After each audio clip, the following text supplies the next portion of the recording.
Hello everyone! Welcome sa ating panibagong video. So this video is actually present various examples about remainder and factor theorems. So dito masusubukan yung skills natin about the remainder and factor theorems. So i-review natin ang sinasabi sa remainder theorem that P of R is equal to R. So, ibig sabihin, when we evaluate a particular polynomial, the remainder is also equal, P of R is also equal to the remainder. So, paano ma-verify yung sagot? Pwedeng gamitan siya ng synthetic division. You can use calculation, or kung gusto nyo, pwede rin gamitan siya ng long division. Pero, it is advised to use the synthetic division. Sa factor theorem naman, ano yung sinasabi sa factor theorem? We can say that a divisor is a factor of a polynomial if and only if the remainder is 0. So, ibig sabihin, pag yung remainder ng, when we divide a particular polynomial with a divisor, pag yung remainder niya is 0, automatic factor yung divisor, yung binomial na dinivide natin sa polynomial. So, yun yung sinasabi sa factor theorems. So, we have now activity. Use the remainder theorem to find the remainder when the given polynomial is divided by each binomial. Verify your answer using synthetic division. Indicate whether or not each binomial is a factor of the given polynomial. So, marami tayong gagawin. So, gamitan natin siya ng first is, gamitan natin siya ng remainder theorem or yung simply evaluating the polynomial. Tapos, para ma-verify natin yung sagot, gamitan natin siya ng synthetic division.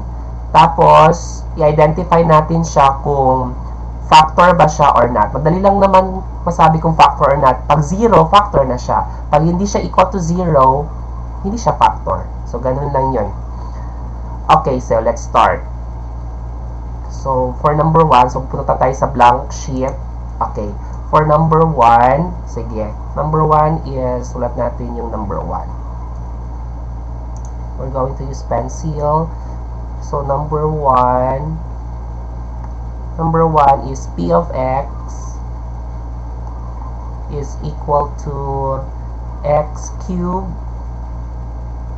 minus 7X plus 5.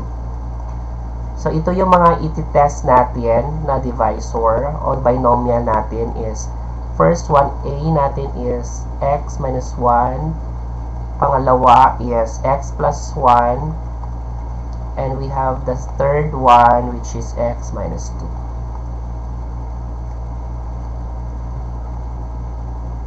Okay, first, using the remainder theorem. Gamitan natin siya ng remainder theorem.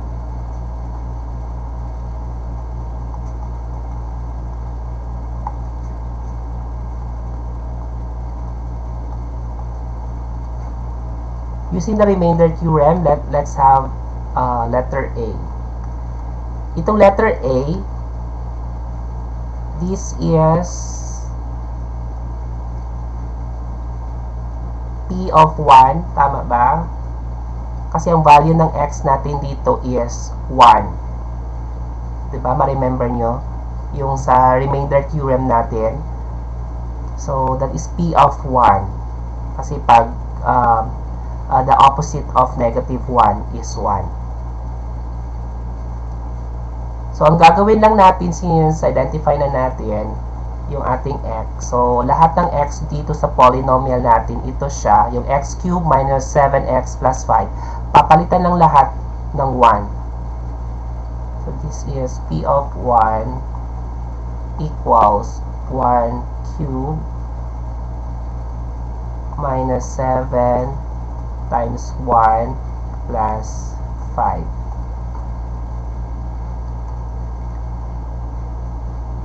So, simplify natin. 1 cubed is 1. 7 times 1 is 7 plus 5. So, 1 minus 7 is negative 6 plus 1, negative 1. So, the remainder is negative 1. So, try natin i-verify yung sagot natin using synthetic division.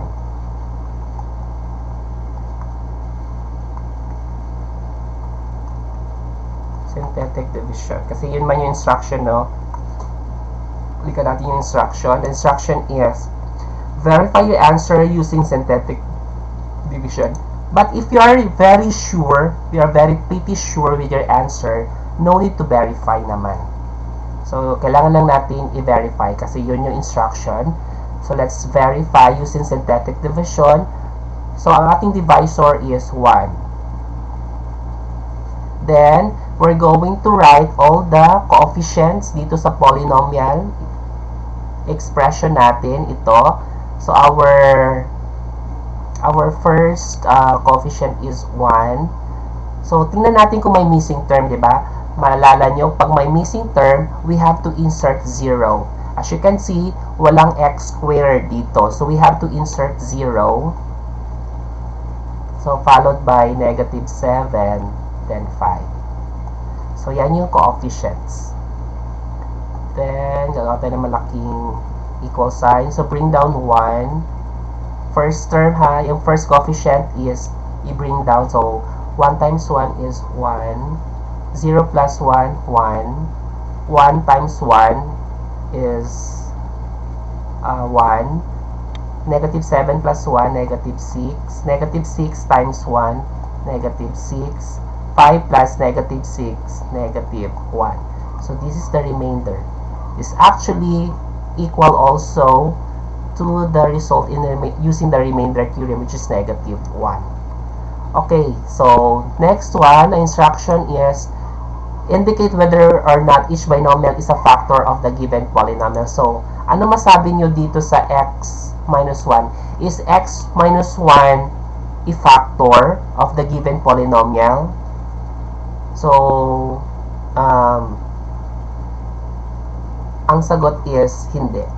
Because the remainder is not 0, diba? Ang condition lang dapat ang remainder is equal to 0. So, x minus 1 is not a factor. Is not a factor.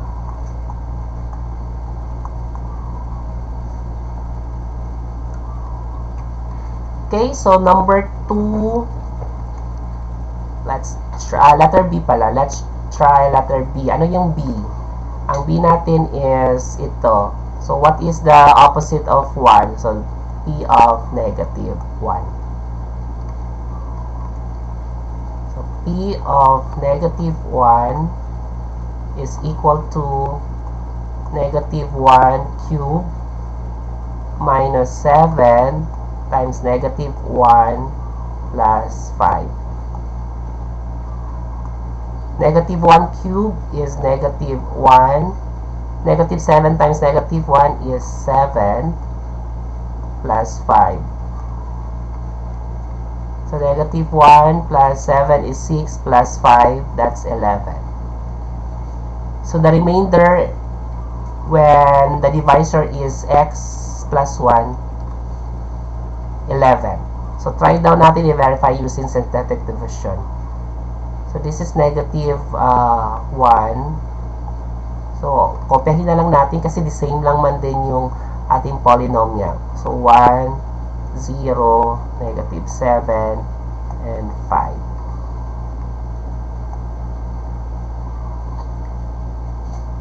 Bring down 1. So, 1 times negative 1, negative 1. Negative 1. This is 1. Tapos, negative 7 plus 1, negative 6. Negative 6 times negative 1, 6. And 5 plus 6, 11. So, equal. No? Parehas lang 11. So, since the remainder is not equal to 0, we can say that x plus 1 is not a factor. Hindi pa rin siya factor.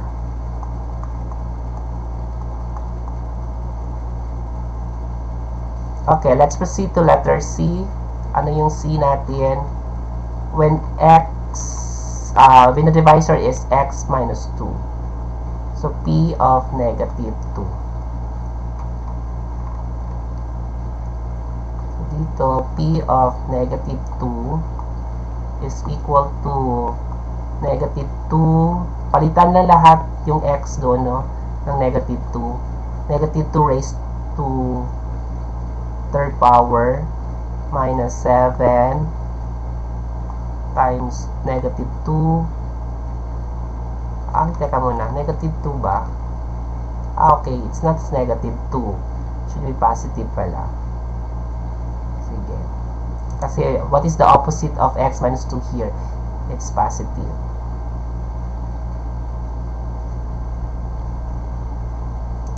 Sige. 2. So, alis natin itong negative dito.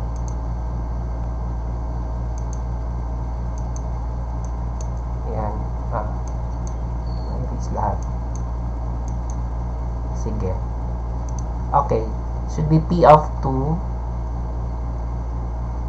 So, 2 cube minus 7 times 2 plus 5.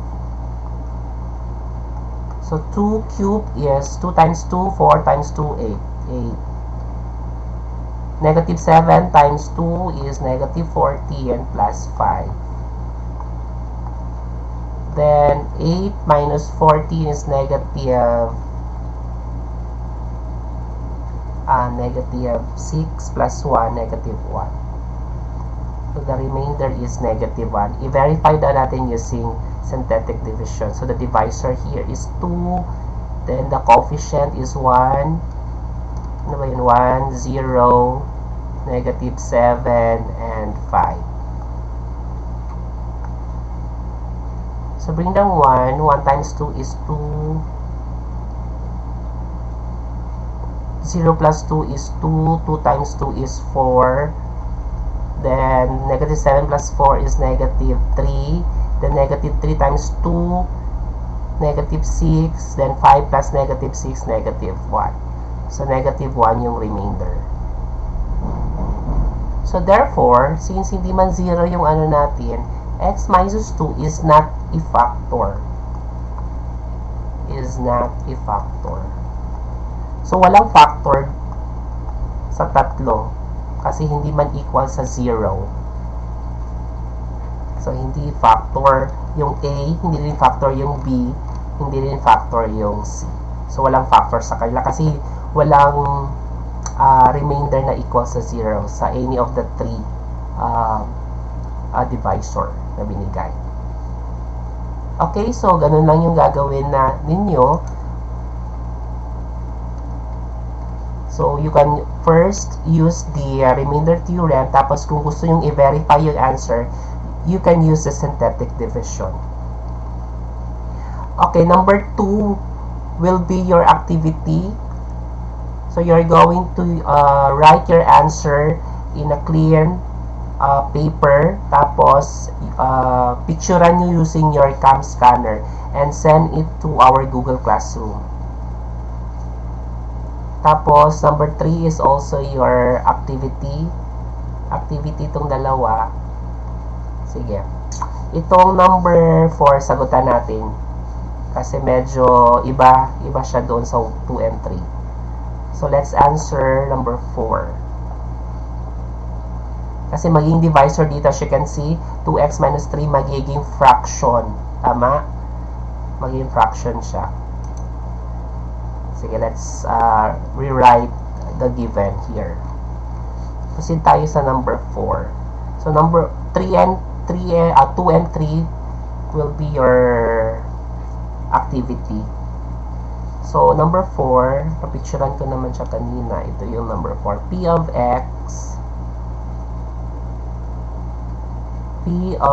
x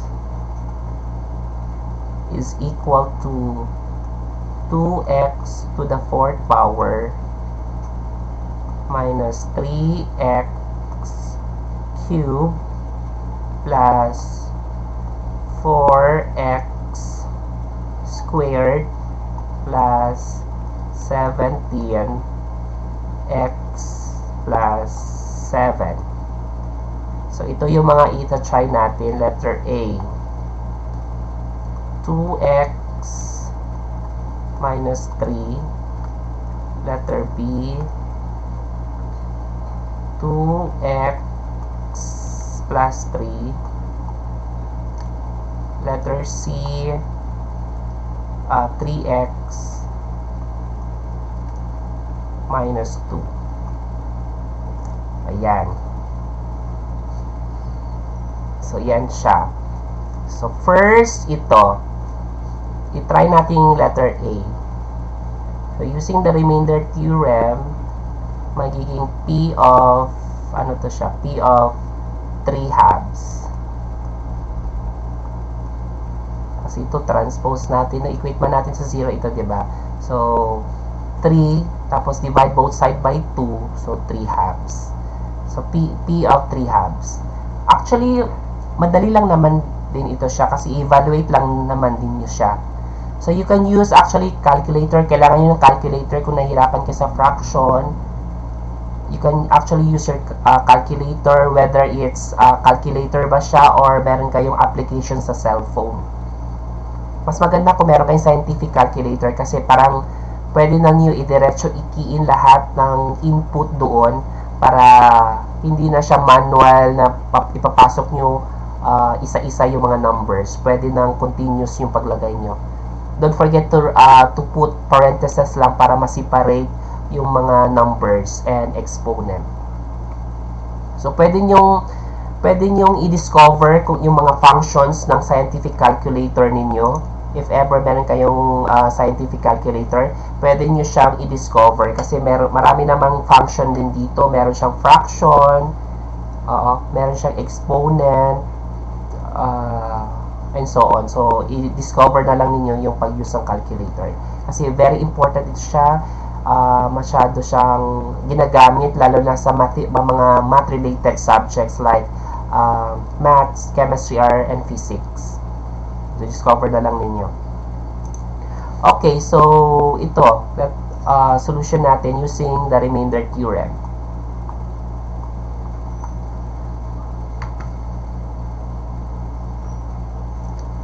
So, P of, letter A, P of 3 halves. So, ganun din yung gagawin natin.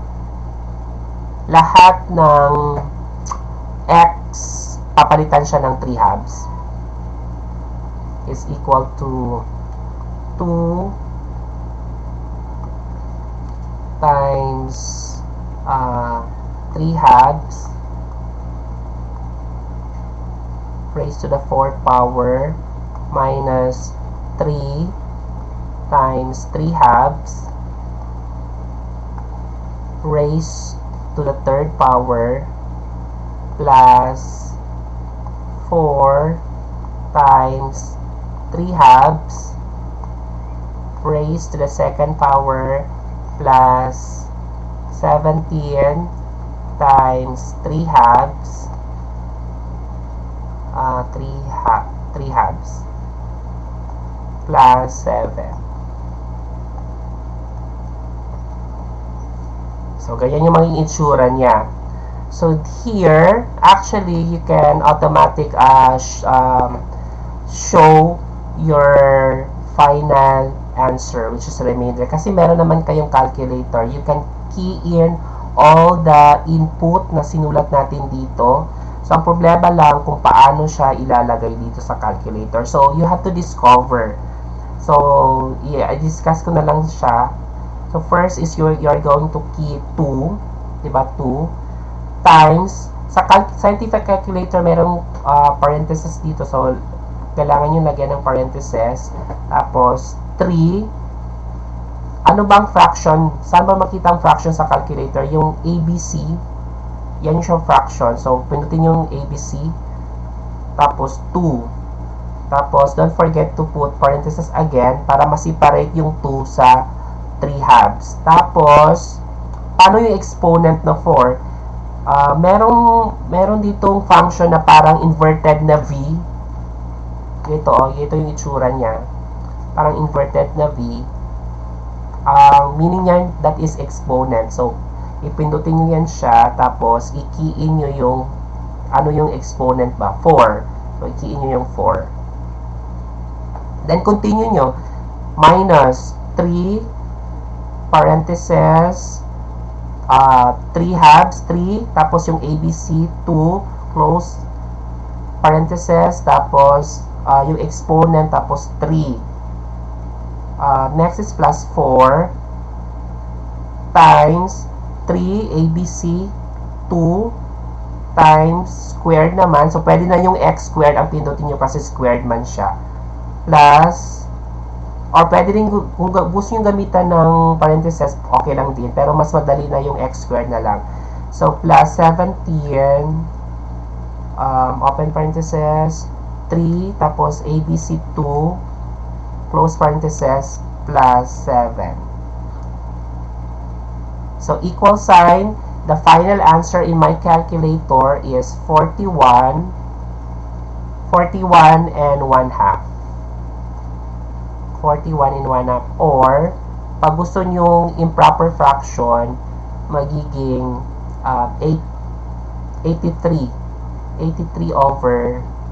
Kung gusto nyong i-convert itong mixed fraction natin into improper fraction, i-key in lang yung shift, tapos punta kayo doon sa ABC. So, that's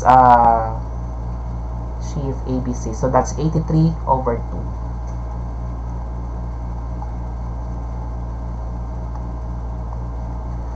So, yan yung sagot natin sa letter A. So, kung gusto nyo siya i-manually sagot, okay lang man din. Pero since we have our calculator naman din, you can automatic show your final answer here using your calculator. Then, pakita natin yung synthetic division, using synthetic division. So, using the synthetic division, we have our divisor is 3 halves. Ito yung ating divisor. Tapos, ang mga coefficient natin is ito, 2. May missing term ba? Walang missing term kasi lahat meron. So, negative 3, tapos dito 4. Ito yung mga coefficient, 7 and 7. I-verify natin yung answer natin. So, bring down 2. So, what is 3 halves of 2? 2 times 3 halves, that's 2 times 3 is 6 divided by 2 is 3. So, 3. So, negative 3 plus 3 is 0. So, 0 times 3 halves, 0. So, 4 plus 0, 4. Tapos, 4 times 3 halves. So, 4 times 3 is 12 divided by 2, 6. Then, 17 plus 6, 23. So, 23 times 3 halves. So, gamitan natin siya ng calculator na lang. 23 times 23 times 3 halves. 69 over 2.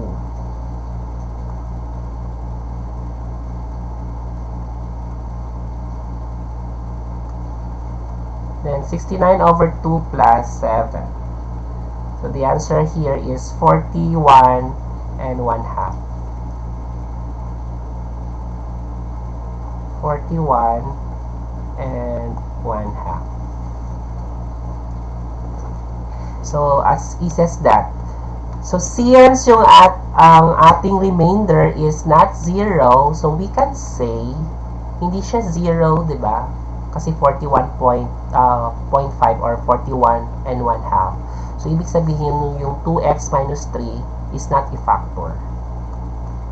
2x minus 3 is not a factor. Is not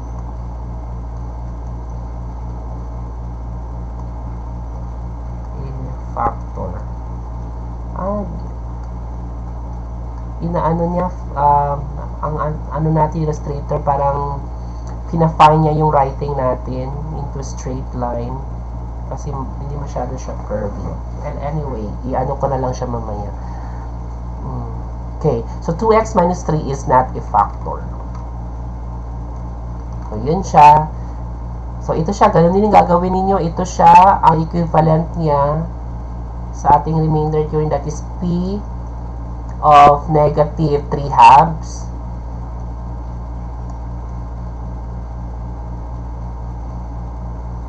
Negative 3 halves. Yung letter C naman is P of 2/3. Yan, P of 2/3. So, ganun lang din gagawin ninyo. You are going to change using the remainder theorem. Change lahat ng x kung ano man yung value ng x natin dito. So, kung gusto nyo i-verify, use synthetic division. So, dito, hindi na tayo nag-divide dito ng, di ba, kailangan natin mag-divide ng 2 kasi hindi naman natin kailangan i-convert ito. Hindi natin kailangan to siyang i-convert into polynomial. Ito siya, itong sagot natin dito. Kasi kailangan lang man natin remainder. So, kahit hindi na kayo mag-divide muna dito ng 2. Kasi fraction, di ba? Sa synthetic division, we need to divide kung ano man yung fraction dito. So, hindi na muna tayo mag-divide dito kasi kailangan lang naman natin is yung remainder, which is 41 and 1/2. So, yun siya yung activity natin. So, number 5 is also your activity. So, tatlo yung sasagutan ninyo. So, meron na doon sa Google Classroom natin, meron ng instruction doon kung saan nyo isi-send. Then, nandun na din yung deadline kung kailan nyo dapat ipasa yung sagot nyo dito. So, number 2, 3, and 4 will be your activity. First activity for the second quarter.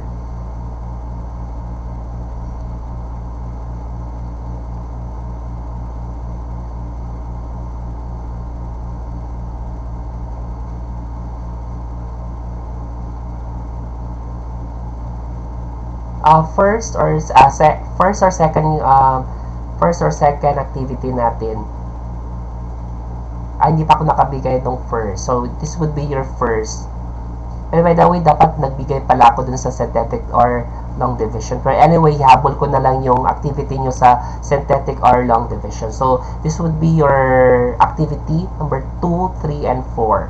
So, ipapasa na lang ninyo using your cam scanner sa ating Google Classroom.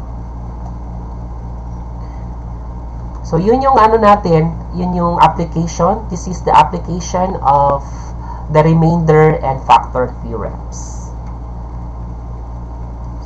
So, kung may mga questions kayo, you can reach me through our group chat or pwede tayong magkaroon ng special session for your questions. Kung medyo malabo ba, kung medyo may konting mali tayong na-discuss, so pag-usapan natin sa Google Meet or sa ating group chat. So, yun lang about this video. Thank you and have a good day.